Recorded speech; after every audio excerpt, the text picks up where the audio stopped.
the meta commentary to end all meta commentaries for horror movies. Scream, we on the fifth one, which is Scream 5. So this film's been getting a lot of good reviews, a lot of praise.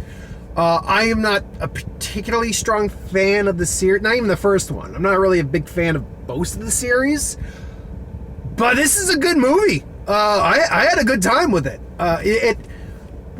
It does. First off, as I said, meta commentary to end all meta commentary. They are extremely freaking meta in this movie. Like they address things that they addressed in the original ones, and like the whole tropes, requels, all that. The concept of what a requel is. The returning cast is all great. What we get from them. What can I say about? I mean, it's what you think of it. The Ghostface is back, and you get killers and all, people dying, and it's R-rated. They don't skimp on the blood on this. Like they use that R rating effectively. Oh shit! Some of the ways people die are like, oh man, like pretty harsh, or like you just go whoo, like that. I mean, it's not like brutal, like no one gets their face chopped off, right? That somebody gets, well, unspoiler for one scene, someone gets stabbed in the face, but actually, I won't spoil past there, but someone gets stabbed in the face, so that happens. I'll actually say this too. I really wasn't paying attention to who the killer was. I'm like, okay, standard, because they're talking about the standard rules, and the standard rule is it's someone you're familiar with. It is someone you're familiar with, all that. Usually. Or someone who's related to the past in some way. And without going into too much spoilers, they turn it on its head just a little bit. Like, they do give you a legitimate mystery as to what's going on, to the point where if you, like me, haven't really seen the Scream franchise, you'll forget when the reveal happens. You'll forget that, oh yeah, wait, this was a part of the original as well. Like I said, I think they actually pull off a pretty decent little mystery. All things are like who done it. Like, you're wondering who the killer is. You are. They also turn it on its head a little bit too. The first kill in the movie is not who you think it is. I guess that's a little of a spoiler, but because if you're watching the trailer, you kind of can piece together how the movie starts, because the beginning of the movie's in the trailer. So I'll say this much: the beginning of the movie, where I think Tara's her name, the girl on the phone, where she's unlocking the door. That's the beginning of the movie. She actually survives that, so that's the only spoiler I'm getting, and that's what brings the people that need to come back is that the new Ghostface is here. So that's the biggest spoiler you're getting, is that she actually at least lives through the first attack. They also do a good job at faking it out too. Like, in theory, like any one of these characters could be the killer in a lot of ways. Now, I did have my suspicions at least on one of the characters, and I was right about the one. Like my hunch was correct about the one character based on how the one character was acting to some degree. It was like a little. It did come off like, okay, something about this character is clicking with me. Like, all right, they're in on it in some way, and I was right about one of them. However, one other character that's involved, there might be there's several. It's usually not just one. That's the other trope they pull in for Scream. One of the other characters involved, they do a really good job making you not think that character's involved. I'll just say that. Like, they do really play that up very well. The reasoning is the reasoning for the killer doing what they're doing is so like meta stupid that I can't help but kind of be like, yeah, you don't understand why what you're talking about is fucking asinine. Anyway, I will say though, for all that I really like about this movie, and I actually do I like the characters quite a bit, most of them, and even the character I'm about to talk about I liked. There is one character, and I think you see her in the trailer. She is the sister to like the jock.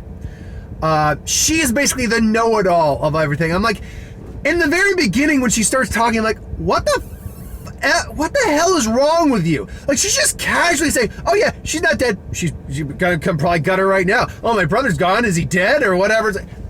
She's just casually talking about it. It's like, you do realize there's an actual killer out there killing people, your friends, and you're just joking about it. Like, you don't seem to care at all, live or die. Like, wow, like, I do like this character, but wow, that's really, like, cold. Like, are you sure you're not on some level going to be a killer in a different movie? There's also, they do I want to say it's a good job, or do they overdo it?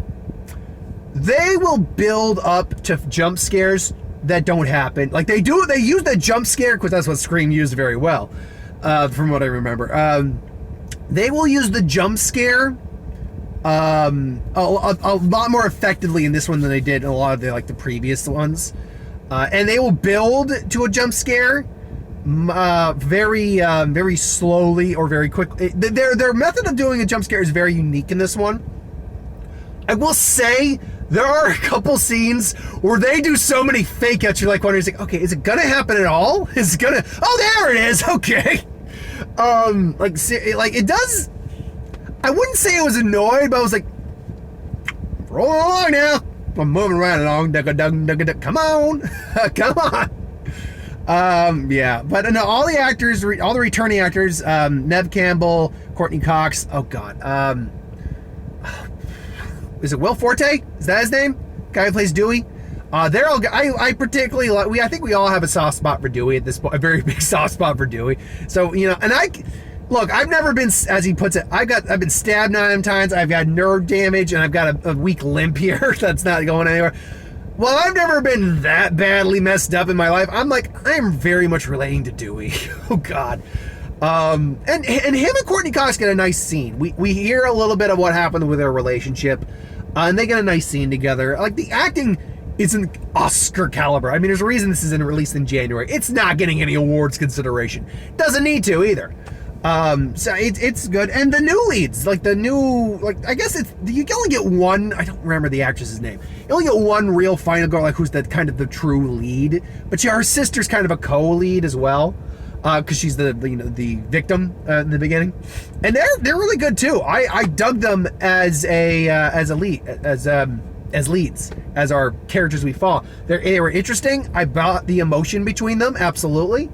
There's not revealing this, but there is a twist involving them, and it's kind of the reason it's all happening stuff. So yeah, and you hear that too. I know you're little. You hear that in the trailer. The secret involves the sisters. So yeah. Other than that, though, yeah, I actually found myself very much enjoying it.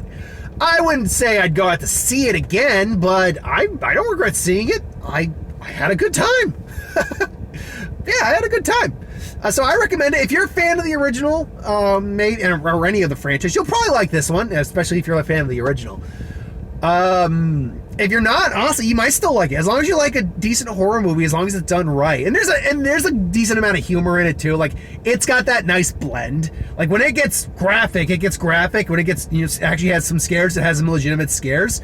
And when it's funny, it's funny. So it works on all levels, honestly. We got the Batman trailer, newest one. Oh, please hold for March 4th. Oh, come on. I want Batman. I want the Batman. So we had that Morbius trailer again. Please stay on April. Come on. I know without the cases, we're just starting to dip as of yesterday. So let's just keep on the downward momentum of no more cases or less cases. And we can maybe keep some movies on their dates. There was that. Oh, and I know. Oh, I got that Marry Me. No, not Marry Me. Was that whatever? Was it Marry Me? The one with Jennifer Lopez and Owen Wilson. Wow. I don't know. It honestly looks kind of cute. I relate to Owen Wilson, the regular guy being pulled into this. Like, I don't belong. What the hell? Why? What am I doing here? Like, seriously, if I were dragged there by like a friend of mine, then Jennifer Lopez came out and just made me. I married Jennifer Lopez, and I'm like, what am I doing here? What happened? Sorry, honey. I'm married to Jennifer Lopez now. Nah, she wouldn't marry me. She says she has no use for guys under, I think, 33. They're useless, I think she put it. I don't actually take offense to that personally. I think that's a kind of offensive to any guy like that. But then again, as a woman in her 50s, yeah, why would she honestly be involved with a guy my age? So I can actually understand the comment.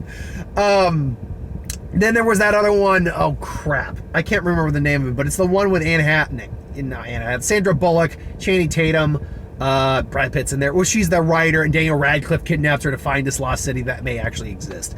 Looks kind of funny. There's Dog, which is, again, Channing Tatum, and he's got this service dog who, is a handful, and then they bond. So that's nice. There was another one. I'm trying to remember what it was, and I am blanking on it for the life of me. Oh, Jackass. That's what it was. Jackass Forever. I don't like Jackass that much. But you know what? After everything we've been going through, we might need some just dumb fun. And Jackass has always been dumb fun. So I'll be there. I'll be there with bells on. Although that comes... Oh, and Moonfall. That's what it was. Moonfall. Because it comes out the same day as Moonfall. I do like this trailer where you get the remix of Bad Moon Rise. I see the bad moon rise. Tells you, and they have some jokes, and I'm like, tells you exactly what this movie is. It's going to be popcorn fun, man, and I'm ready for it. I'm down for that. Screw it. I'm all in on Moonfall. So yeah, we had some fun trailers. Anyway, thanks for watching. I hope you enjoyed. Like, comment, share, subscribe. I'll see you folks for the next one, which we'll see what happens next week. We got 2 movies coming out. I have technically been requested to see both, but if I can't find a screening, then I can't see them. But it does say wide release, and one of their posters is in the lobby. I think it's The King's Daughter, which involves a mermaid of some kind. We'll see what happens that week. Anyway, thanks for watching. See you later, folks.